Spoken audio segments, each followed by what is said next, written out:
Hello दोस्तों, कैसे हैं आप सब। स्वागत है आप सभी का कॉमिक वर्ल्ड चैनल पर। तो चलिए दोस्तों शुरू करते हैं राज कॉमिक्स में इंस्पेक्टर स्टील सीरीज़ की अगली कॉमिक्स हैमर।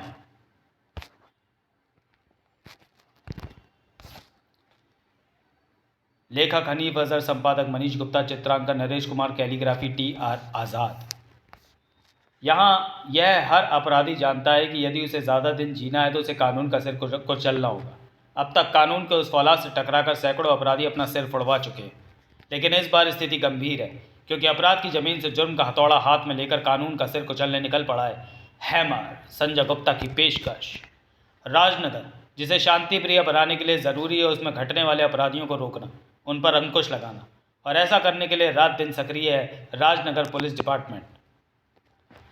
कमिश्नर साहब के सख्त निर्देश हैं, इस नाके से गुजरने वाली एक भी गाड़ी बिना चेकिंग के नहीं गुजरनी चाहिए। हम इसका पूरा ख्याल रख रहे हैं सर। हर वाहन की सख्त जांच करते पुलिसकर्मी उस बंद ट्रक के सामने पहुंचकर ठिठके, रुक क्यों गया लालचंद? कौन है इस बंद ट्रक में, जिसे देखकर तू ट्रक चेक करने की बजाय अपनी पैंट चेक कर रहा है? मैं हूं इस ट्रक में, डीसीपी साहब। और इस ट्रक में कल पुलिस दिवस के अवसर पर विकलांग बच्चों को बांटी जाने वाली वैशाखियाँ भरी हुई हैं। तुम चाहो तो चेकिंग कर सकते हो। कैसी बात कर रहे हैं साहब? जिस गाड़ी में आप हो उसे मैं चेक करूं?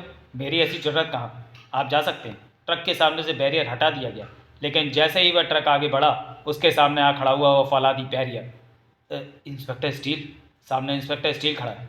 ट्रक रोको, मैं उसे रास्ते से हटाता हूँ। ट्रक उस कानून के सच्चे रखवाले के सामने रुका और डीसीपी केल कर उतर कर उसके पास पहुंचा। इस ट्रक को हम अपनी कस्टडी में ले जा रहे हैं, रास्ते से हटो इंस्पेक्टर। कमिश्नर साहब का आदेश है कि बिना चेकिंग के यहाँ से कोई वाहन नहीं गुजरना चाहिए, लेकिन आपका ये ट्रक गुजर रहा है, इसलिए मैं इसकी चेकिंग करना चाहता हूँ। व्हाट नॉनसेंस इंस्पेक्टर, तुमने हमें कोई चोर उचक्का समझ रखा है? हम डिप्टी कमिश्नर ऑफ पुलिस हैं, समझे? कानून सबके लिए एक है, साधारण इंसान के लिए भी, डिप्टी कमिश्नर के लिए भी। कृपया रास्ते से हटिए। डीसीपी को एक तरफ हटाकर जैसे ही स्टील ट्रक की तरफ बढ़ा वैसे ही वह चीखा, रंगा, ट्रक इस पर चढ़ाकर कुचल डालो इसे। ट्रक ड्राइवर ने पहले से ही गियर में मौजूद ट्रक का एक्सीलेटर दबाकर उसे स्टील पर चढ़ाना चाहा, लेकिन वह ऐसा करने में सफल नहीं हो पाया, क्योंकि उससे पहले ही स्टील के हाथ ट्रक पर जम चुके थे। एक्सीलेटर पूरा दबा दे, खत्म कर दे इसे।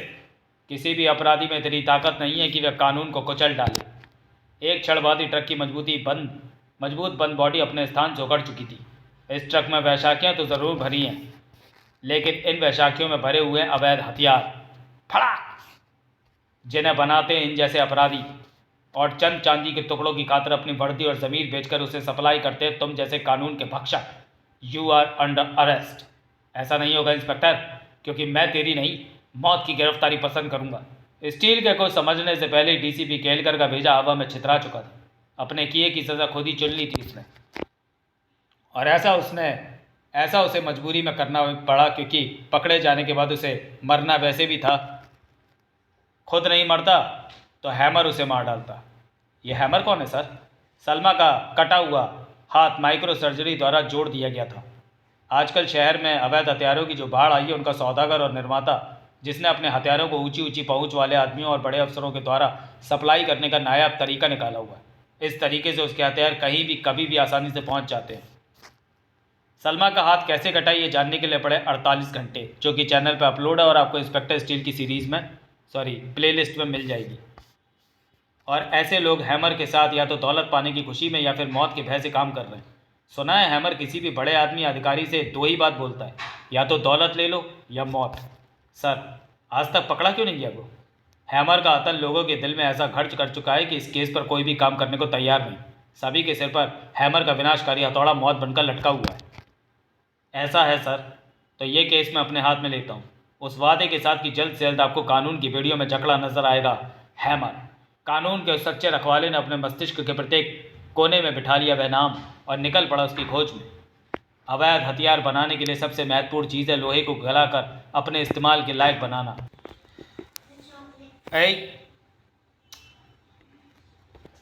अवैध हथियार बनाने के लिए सबसे महत्वपूर्ण चीज़ है लोहे को गलाकर अपने इस्तेमाल के लायक बनाना, और ऐसा किसी ढलाई फैक्ट्री में ही संभव है।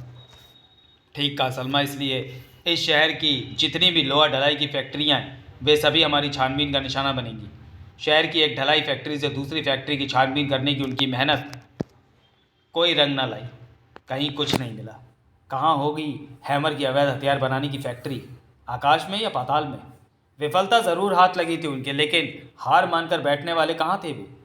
अब हमें अपनी तलाश का रुख शहर से बाहर मोड़ना होगा, और उसके लिए सबसे पहले हमें चुननी है पश्चिमी दिशा, क्योंकि डीसीपी केलकर अवैध हथियार उधर से ही ला रहा था। शहर से बाहर पश्चिमी दिशा में इंस्पेक्टर स्टील और शर्मा काफ़ी दूर निकल गए, लेकिन हाथ कुछ भी नहीं लगा उनके। यहाँ तो चारों तरफ ईंटों के भट्टे ही नज़र आ रहे हैं, यहाँ भला कहाँ होगी हैमर की फैक्ट्री। वापस लौटना चाहिए। 1 मिनट शर्मा, शायद हमारी खोज सफल हो गई, क्योंकि सामने जो ट्रक जा रहा है उसमें मुझे एक संदिग्ध चीज़ भरी दिखाई दे रही है, और वो चीज़ है लोहा। और लोहे से भरा हुआ ट्रक जाकर रुका है उस भट्टे पर, जिसमें ईंटें नहीं अवैध हथियार बनते हैं। और ये सब होता है भट्टे के नीचे मौजूद अंडरग्राउंड तहखाने में। इसलिए यह तहखाना ही हमारी मंजिल है। भाग! कोई अपनी जगह से ना हिले, तुम सब गिरफ्तार किए जाते हो। Hands up everybody. थाए! इस खिलौने से हमें मत डराओ इंस्पेक्टर, क्योंकि यहाँ ऐसे सैकड़ों हथियार मौजूद है जो इसके बाप है। अभी तुम्हें इसका पता चल जाता है। ओह, ये बात सही है कि हमारे हथियारों से बड़े हथियार यहाँ मौजूद है, लेकिन ये बात भी अपनी जगह सही है कि इन हथियारों का बोझ उठाने की ताकत तुम्हारे हाथों में नहीं है। ब्रूम ब्रूम, थाए थाए थाए। वे तो अपराध करते करते खोखले हो चुके हैं। ब्रूम थाए। पता नहीं ये हथकड़ियों का बोझ संभाल भी पाएंगे या नहीं। कुछ ही देर पहले जो हाथ हथियार संभालने में जुटे हुए थे, वे अब हथकड़ियों में जकड़े हुए थे। हैमर के हथियार बनाने की फैक्ट्री और उसके साथी पकड़े जा चुके थे, लेकिन उसकी परछाई भी ना मिली किसी को जिसका नाम था हैमर। राजनगर में फैले हैमर के साम्राज्य को चुनौती दी इंस्पेक्टर स्टील ने। मैं उसको एक ही झटके में खत्म कर दूंगा, क्योंकि कहावत है 100 सुनार की और 1 लोहार की। आने वाले समय में हैमर जिसके लिए बहुत बड़ा खतरा बनने जा रहा था, वह इंस्पेक्टर। वेल डन इंस्पेक्टर, इतने कम समय में तुमने हैमर की फैक्ट्री तक पहुंचकर हमें यह पक्का विश्वास दिला दिया है कि जल्दी तुम हैमर तक भी पहुंच जाओगे। ये क्या है ऑफिसर? मेरी छुट्टी की एप्लीकेशन। आज संडे के दिन में 1 दिन की छुट्टी चाहता हूं सर। स्टील की छुट्टी की एप्लीकेशन को देखते ही कमिश्नर आर के टक्कर की आंखें फटने की हद तक चौड़ी हो गई थी। तुम फर्ज की मशीन हो, तुम्हारे पिछले रिकॉर्ड में कहीं कोई छुट्टी का जिक्र नहीं, फिर तुम्हें छुट्टी की क्या जरूरत पड़ गई? जवाब में स्टील के मुंह से निकली हुई आवाज़ अगर मशीनी ना होकर इंसानी आवाज़ होती तो निसंदेही वह दर्द से लबालब भरी होती। आपको इस सवाल का जवाब मुझे भी नहीं मालूम सर। मुझ जैसे स्टील का इंसान कब अपने बारे में सोचने लगा मुझे खुद नहीं पता। मैं चलता हूँ सर। कमिश्नर को प्रश्नों के सागर में गोते लगाता छोड़कर वहाँ से निकल पड़ा इंस्पेक्टर स्टील। कुछ देर बाद एक बेकरी पर नजर आ रहा था। ये तो इंस्पेक्टर स्टील है, लेकिन ये मेरी तरफ क्यों आ रहा है? मैंने तो अपनी ज़िंदगी में मक्खी मारने तक का गुनाह नहीं किया। ज़रूर किसी ने मेरी झूठी शिकायत की होगी कि मैं सामान में मिलावट करता हूँ। ये उसी की जांच के लिए यहाँ आ रहा है। इससे पहले कि वो इंस्पेक्टर मुझसे पूछताछ करे, मुझे जांच के लिए अपने रजिस्टर उसके सामने रख देने चाहिए। बिजली की तेज़ी से बेकरी वाले ने अपने बिल बुक और रजिस्टर काउंटर पर रखे, और जैसे ही इंस्पेक्टर स्टील पास में आया वैसे ही तपाक से उसके सामने कर दिए। मैं बिल्कुल शरीफ आदमी और पूरी ईमानदारी से दुकानी कर रहा हूँ। ये रही मेरी बुक्स, देख लीजिए। मैं यहाँ ये सब देखने नहीं, एक सुंदर सा केक खरीदने आया हूँ। केक? सुंदर केक? एक क्या 20 केक मिलेंगे, और सभी एक से एक सुंदर। मैं अभी दिखाता हूँ। दुकानदार ऐसा खुश हुआ मानो उसकी जान शेर के पंजों से छूटी हो। पलक झपकते हुए उसने कई केक इंस्पेक्टर स्टील के सामने रख दिए। ये ठीक रहेगा। पैसे कितने हुए इसके? हुजूर माई बाप, पैसे का नाम लेकर क्यों बेइज्जती कर रहे हो? जैसे और पुलिस वाले बिना पैसे दिए ले जाते हैं, वैसे आप भी ले जाओ। जिन पुलिस वालों की वजह से पुलिस डिपार्टमेंट बदनाम है, उनमें मैं अपना नाम लिखवाऊँ? ना मुझे ऐसा शौक़ है और ना मुझे इसकी ज़रूरत है। ये लो 100 रुपये का चेक, इस केक की कीमत। दुकानदार को हक्का बक्का छोड़ वहाँ से चला गया वह स्टील के बदन और इंसानी मस्तिष्क वाला इंसान। जल्द ही डॉक्टर अनीस के घर पर जा पहुँचा। अरे अमर, तू आज यहाँ कैसे? तुझे तो अपनी ड्यूटी पर होना चाहिए था। आज मैं छुट्टी पर हूँ, एंजिल के जन्मदिन में शामिल होने के लिए। जब भी एंजिल से मिलता हूँ महसूस करता हूँ कि ये मुझसे मिलकर बहुत खुश है। ये शायद मुझे कोई बड़ा खिलौना समझता है जिससे ये हर वक्त खेलते रहना चाहता है, और मुझे भी इसका साथ अच्छा लगता है क्योंकि इसकी मुस्कुराहट मुझे इंसान होने का एहसास दिलाती है। हैप्पी बर्थडे मेरे बच्चे, हैप्पी बर्थडे। निश्चय ही पिघल गया था स्टील, और उसे पिघलाने वाली हीट 2700 डिग्री सेंटीग्रेड की नहीं, एक मासूम के प्यार की थी, और ऐसा वहाँ मौजूद हर शख्स ने महसूस किया। चल मेरे घोड़े टिक टिक टिक। एंजिल के साथ कितना खुश नज़र आ रहा है अमर। मासूम एंजिल के साथ जिस खुशी में पूरी तरह डूबा हुआ था इंस्पेक्टर स्टील, वह ज़्यादा देर तक कायम न रह सकी। बीप पीप पीप। ओह, कमिश्नर साहब का message. Hammer traced, reach immediately to Rock Tower. Hammer का पता चल चुका है, तुरंत रॉक टावर पहुंचो। सब कुछ भूलकर तुरंत ही सक्रिय ओटी व फर्श की मशीन। हैमर को पकड़ने के लिए मुझे तुरंत ही पहुंचना होगा। Rock Tower.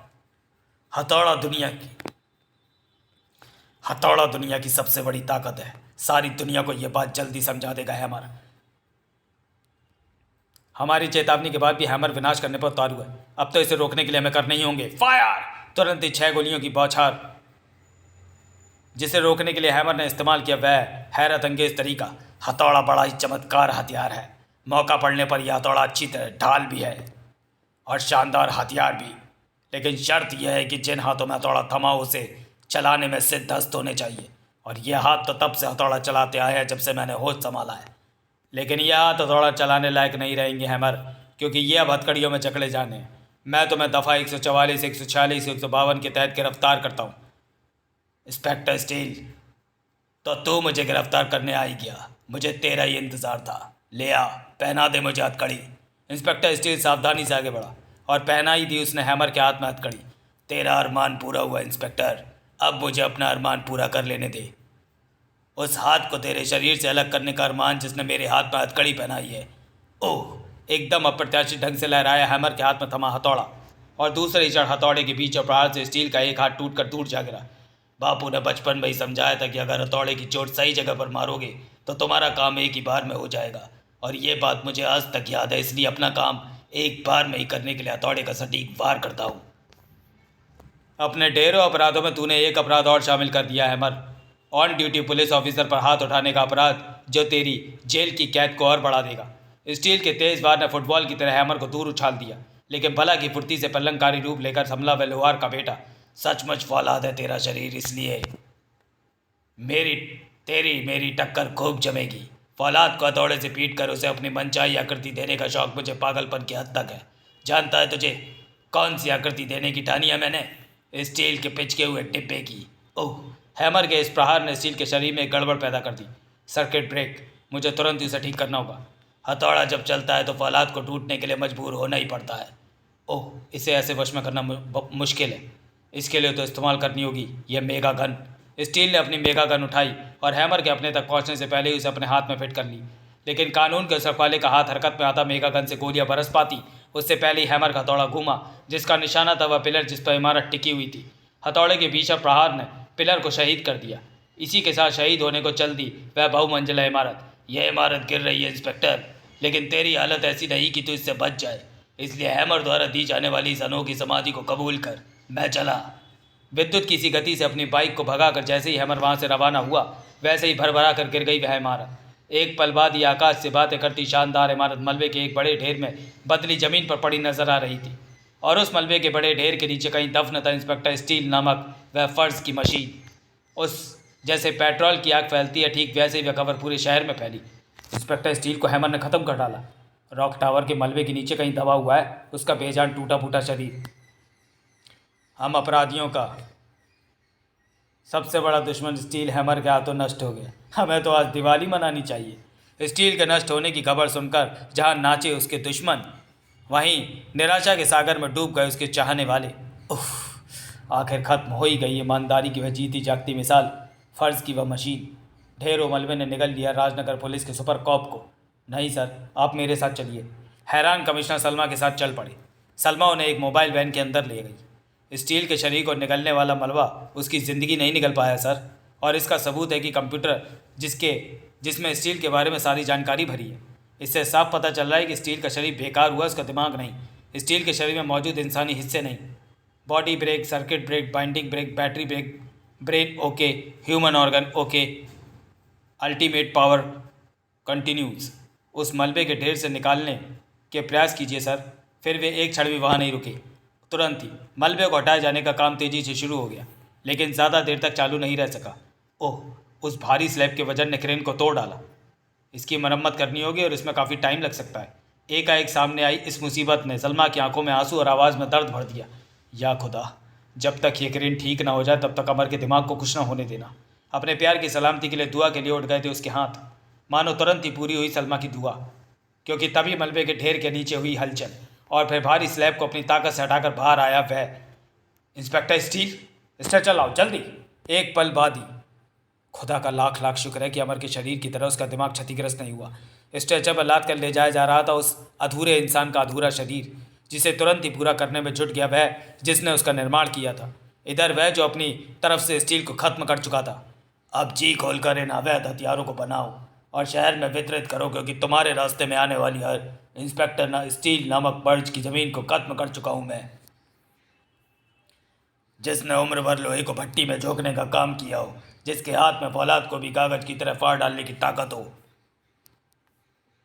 हैमर साहब, एक बात आज तक समझ में नहीं आई, आप दुनिया भर के घातक हथियारों का निर्माण करते हो लेकिन खुद कभी उनका इस्तेमाल नहीं करते, क्यों? जिसके पास पहाड़ को भी चकनाचूर करने वाला वह हथौड़ा हो, उसे किसी हथियार की ज़रूरत नहीं पड़ती। वह तो खुद एक चलता फिरता हथियार है, और ऐसा हथियार खुले में रहने की बजाय जेल में रहे, ऐसा कानून चाहता है। इंस्पेक्टर स्टील, तू सही सलामत है? हाँ, तुम्हें गिरफ्तार करने के लिए, और मैं यहाँ पहुँचा हूँ उस सूक्ष्म डिटेक्टर डिवाइस के बल पर जिसे मैंने तुम्हारे हथौड़े पर उस समय चिपका दिया था जब तुम मुझ पर इमारत गिराकर भागने की फिराक में थे। अब अपने हाथ ऊपर उठा लो, you are under arrest. Inspector, इस बार मैं तेरे शरीर के टुकड़ों को किसी मलबे के ढेर में दबाऊंगा जो तुझे पल भर में ही पिघला कर अपने में मिला लेगा। पकड़ो इसको। हैमर के कई साथी एक साथ स्टील की तरफ दौड़े लेकिन उस तक पहुंच नहीं पाए। धड़ाक! कुछ पलों बाद ही सारे बदमाश जमीन पर बेहोश पड़े थे और हैमर स्टील के सामने खड़ा था। मैं भूल गया था कि इस मुकाबले में मिट्टी के इन पुतलों का कोई काम नहीं, क्योंकि मुकाबला फौलाद और लोहार के बेटे के बीच है, और इतिहास गवाह है कि जब जब फौलाद लोहार के सामने आया उसे झुकना ही पड़ा है। ओह, मुकाबला सिर्फ कानून और अपराधी के बीच है हैमर, और ऐसे मुकाबले में हमेशा कानून ही जीतता है। आज भी कानून ही जीतेगा। कानून की यह गलतफहमी है इंस्पेक्टर, आज कानून नहीं हैमर जीतेगा। ओह! 450 किलो वजनी स्टील के शरीर को भूसे की बोरी की तरह उठाकर दूर फेंक दिया उस लोहार के बेटे ने, और फिर वह अपना हथौड़ा उठाकर चीते सा स्टील पर झपटा। जीत मेरे हथौड़े की होगी इंस्पेक्टर, और तू होगा फौलाद के उस टुकड़े की तरह चकनाचूर। सदियों से कानून को चकनाचूर करने की सोचता आया अपराधी, लेकिन आज तक उसे सफलता नहीं मिली है। आज भी नहीं मिलेगी। तड़ाक! हैमर के सीने में धधकती आग और हथौड़े के वार की गर्मी को लोहे का यह टुकड़ा नहीं रोक सकता। इंस्पेक्टर, स्टील के हाथ में थमे गाटर को तोड़ता हुआ हथौड़ा स्टील के सिर से टकराया। इसी के साथ झन्ना का रह गया स्टील का मस्तिष्क, लड़खड़ा गए उसके पांव, जो अगले ही पल हवा में उड़ते नजर आए। मैंने तुझे फर्नेस में डालकर पिघलाने का वादा किया था इंस्पेक्टर, और अपने उस वादे को पूरा भी कर रहा हूँ मैं। जिस शिकंजे ने इस समय तेरे शरीर को जकड़ा हुआ है वह उस क्रेन का है जो टनों लोहे को उठाकर फर्नेस में ले जाकर छोड़ती है, और जैसे ही लोहा फर्नेस में गिरता है पिघल कर उसका हिस्सा बन जाता है। तेरे साथ भी ऐसा ही होने जा रहा है इंस्पेक्टर, तू भी बनने जा रहा है पिघले हुए लोहे का हिस्सा, लोहार के इस बेटे की बदौलत।